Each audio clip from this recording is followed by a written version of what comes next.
Hello, it's about time for my weekly reading wrap-up, and this week I have a most special book to share with you. It is a sci-fi work that has philosophy so deeply embedded in the DNA of its story that it completely blew me away. One of the best books I've read in ages, and the book is Tulip Lightning by Ada Palmer. And when I was thinking about how to start talking about this book, I looked at the summary on the back to kind of give me a greater context about just kind of diving into the summary of the book. But then I had major dissonance. Like, after having read the book and then reading this back cover, I'm very confused about where the marketers were going with this. So yes, this book is technically about Mycroft Kenner and Carlisle Foster discovering a very special boy in their utopian world who will change everything. But there are other characters involved. There are other very intriguing plot things going on, and I think that the full import of that very special child will come across in the next book. And Mycroft Kenner, yes, he is technically a convict, and in this future utopian world, that means that he is not allowed to own anything, and so he has to work for community members in order to get his needs met, to be fed even. And so he's basically sentenced to community service for the rest of his life. He's a piece of public property. And yes, that is one of the things that Mycroft is, but there is so much more. He's so complex and deep that barely scratches the superficial surface of what Mycroft is. And Carlisle Foster, he's the other main character mentioned, though that there are other main characters. They do not get to be named in the summary. And I think that Carlisle will play a huge role in the next book, but again, that's the next book. I would like a summary of this book, please. And that's kind of how I felt about the summary.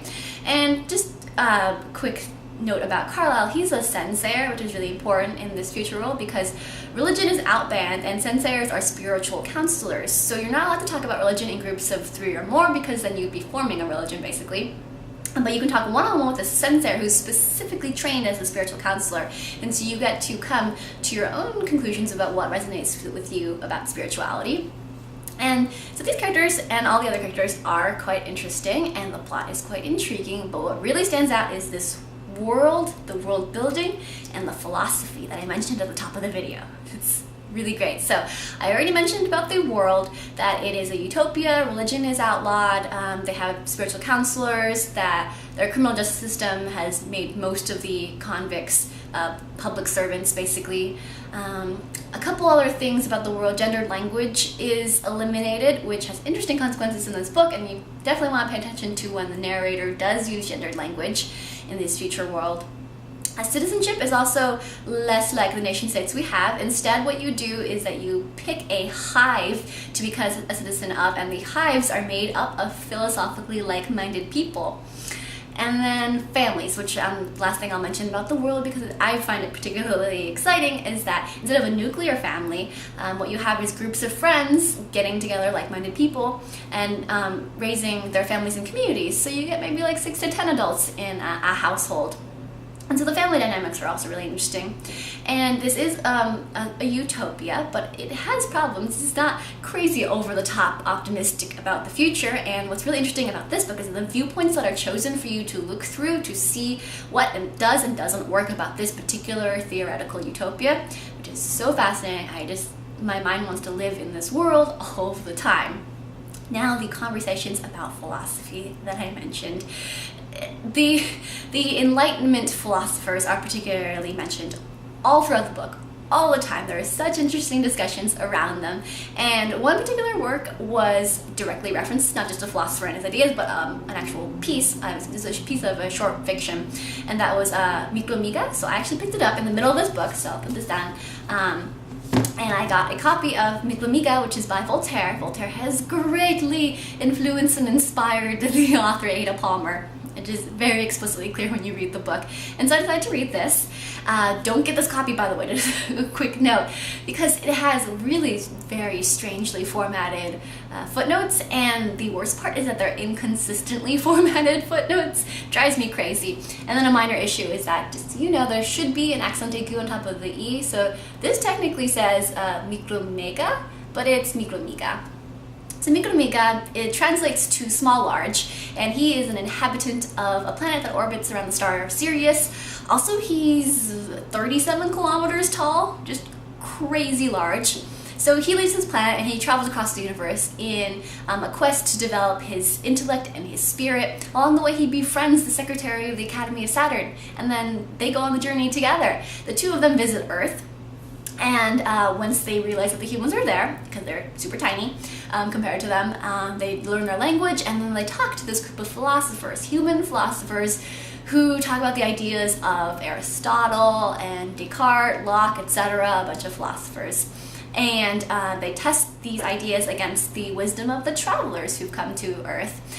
And that, at that point, that would be major spoilers to continue talking about this plot, but what happens in those conversations is very poignant, and I think the punchline at the end is quite delightful. So if you're into Tulip Lightning, I would definitely recommend taking a half hour to read Mythlomita. It's very short and worth it as an additional lens to consider the story through. And one of the most interesting just generalizations, I don't want to go into specifics about what I took from Mythlomita, but a parallel that's general that I can speak to is that Mythlomita goes on a journey. Like, it's about his journey and developing his intellect and his spirit, which I think is what you get to do by reading this book.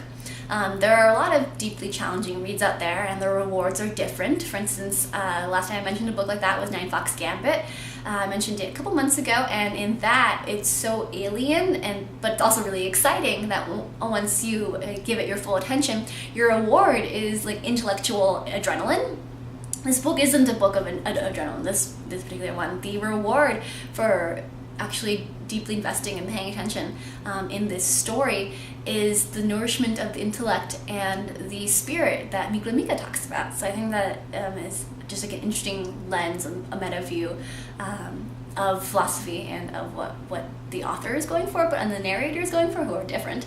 And the story, so I think it's really interesting. I love this world. I think that if you read this is the kind of world that you want to reference all the time, the one that you just want to live in your head. The philosophy is really, really rewarding. I think it's pretty easily become one of my top 10 favorite sci-fi books. So if you're going to read any book that I've talked about this year, it should probably be this one, because I loved it so very much. And I really hope that, if you do want to pick up a book I've talked about, this is going to be it, because it's so very good, and I just want everyone to read it. It's that kind of book. So yeah, I hope you enjoyed hearing about this book that I enjoyed, or at least enjoyed hearing about how much I loved it. And so, yay! Till next time, my lovelies.